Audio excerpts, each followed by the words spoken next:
Regresamos a la hora del industrial, estamos conversando con el ingeniero Augusto Bernuy y tocando este importante tema sobre los problemas que existen en la adquisición de equipos informáticos en las instituciones públicas y además también en las instituciones privadas, porque finalmente existen problemas en ambos ámbitos. Y antes de la pausa conversábamos acerca de lo delicado que puede llegar a ser una situación como esta si no existe un análisis previo. Incluso se puede llegar a la renuncia de la cabeza de la institución si es que no se tiene cuidado con esta clase de evaluaciones. Efectivamente, hemos podido nosotros ver a lo largo de los últimos años cómo algunas autoridades, ministros, titulares de un pliego han sido llamados al Congreso por una situación que ya terminó en escándalo, ¿no? Es una situación lamentable que termine ahí, ¿no? Nunca debió llegar ahí. Luego hay otras situaciones que no terminan en escándalo. Por ejemplo, ¿qué pasa con las pymes, no? Las pymes no tienen ningún soporte para sus decisiones técnicas, ¿no? Y hasta ahora siguen siendo informales y siguen haciendo las cosas como pueden. Esa es una situación que debe cambiar, ¿no es cierto? Pero ¿cómo? ¿No? Y luego está en la empresa privada, ¿no?, el tema de que hacen un gasto y no están conformes con lo que han obtenido, ya sea por el producto, ya sea por la inversión, ¿no?, ya sea por el estudio que se hizo. Hay algunos casos que son más ¿no?, emblemáticos que otros. Yo recuerdo uno donde una empresa tenía que construir un edificio y luego pero se tenía que basar en un estudio de suelo que había hecho otro. Entonces, al basarse en el estudio de suelo de otro, bueno, pues confió, ¿no? Pero a la hora que escarbaron, había que escarbar más. O sea, si el estudio de suelo decía 1 metro, en realidad eran 3, ¿no?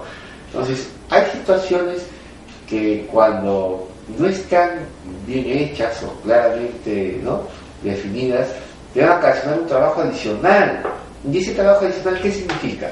El tiempo y dinero, ¿no? Exactamente. Terminamos perdiendo recursos que son dinero, ¿no? Entonces, hemos escuchado, por ejemplo, en muchas instituciones del gobierno que se compran para los programas sociales, ¿no?, leche, y la leche se termina malogrando. ¿Por qué? Tal vez la leche se compró bien, con una correcta, como cuando se compró, la fecha de expiración estaba bien, pero nadie se tomó en cuenta que eso tenía que distribuirse dentro de un plazo, ¿no?, para que ese producto no se malogre.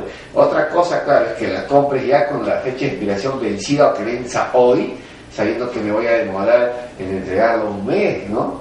Entonces ahí también ya sería una cuestión un poco más grave. Pero hay diferentes tipos de problemas, ¿se da cuenta? El agua, ¿cuánto cuesta, no, el servicio de agua? Ahora las compañías, por ejemplo, operadoras de teléfonos, de telecomunicaciones, ya están entrando a un criterio interesante, ¿no? Ahora le vamos a cobrar por segundo. Hace tiempo nos cobraban por minuto, así nosotros habláramos o no habláramos. ¿Y eso qué es? Un abuso. Eso es un aprovechamiento, ¿no? Entonces, mucha gente se queja porque las tarifas de agua no son las correctas.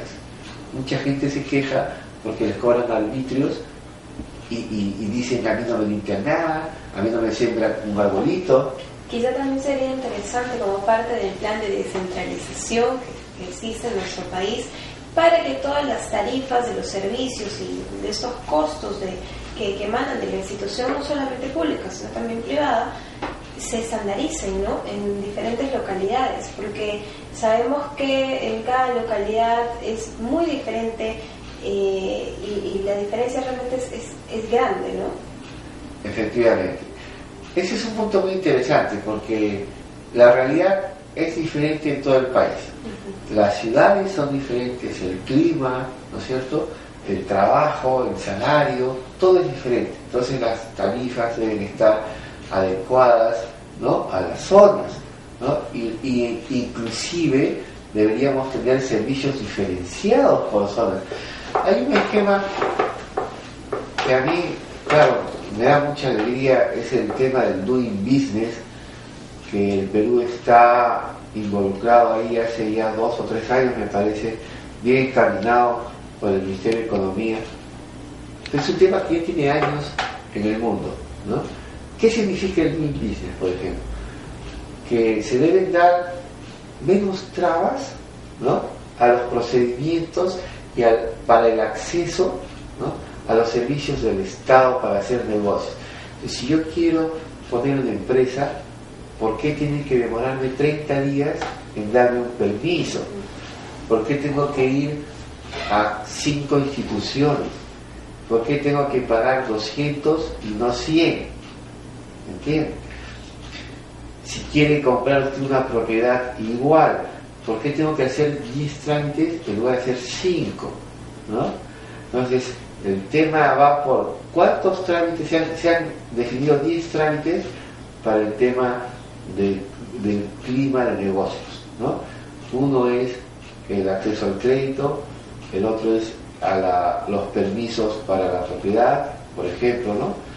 El otro es, por ejemplo, el cumplimiento o las facilidades para un cumplimiento judicial, ¿no? O sea, un trámite judicial suele demorar 2 años. Entonces, si alguien empezó bien, pero una persona por ahí hizo algo malo y hay que hacerle un juicio, ¿por qué tengo que esperar 2 años, no? Si está claramente definida las responsabilidades y todo, ¿no? Entonces, el marco legal es importante. Entonces se definieron 10 escenarios. Pero lo más importante no es eso, sino que Colombia, que ha avanzado, por ejemplo, ahí, en una ciudad, ¿no?, han reducido por un servicio el número de trámites por propia cuenta, ¿no?, en una ciudad. Entonces, ese es el criterio interesante, que si bien la ley existe para todos, ¿por qué no podemos mejorar en un lugar si sabemos que hay un problema, ¿no?, que debe enfocarse de forma diferente, ¿no? Entonces, las leyes están para aplicarse, pero también está la realidad. Muchos juristas y hombres muy sabios en temas de derechos y de constitución saben que las leyes son difíciles de aplicar a todos por igual, porque hay que analizar casos particulares y en muchos casos aplicar algo es muy problemático. ¿Por qué? Porque el problema es complejo en sí mismo. Entonces, en ese momento tenemos que ir a mejorar la legislación, ¿no? Entonces hay que identificar un problema y mejorar la legislación. Entonces, por ahí hay, yo creo que mucho trabajo que hacer también, y el colegio debe buscar la participación, ¿no?, de los ciudadanos, de las ciudades, ¿no?, y decir dónde ellos requieren estudios adecuados. Por ejemplo, han habido problemas de mucho impacto, ¿no?, en el tema del gasoducto. Ahora hay un conflicto en el Espinal, en una parte del Cusco, por el tema de la irrigación del proyecto Majes-Sigua. Así es. Y ellos no están de acuerdo con los estudios, ¿no?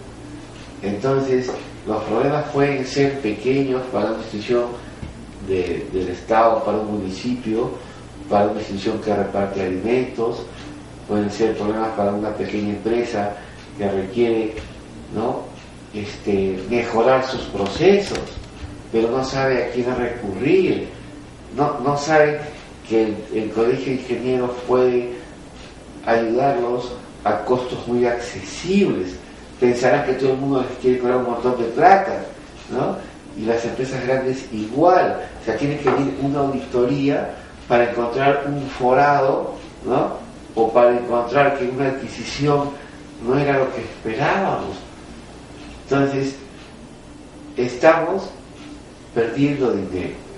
Quizá también, y bueno, viendo a lo que hablábamos anteriormente, es importante no solo la evaluación adecuada por parte de técnicos, sino también quizá la consulta hacia las personas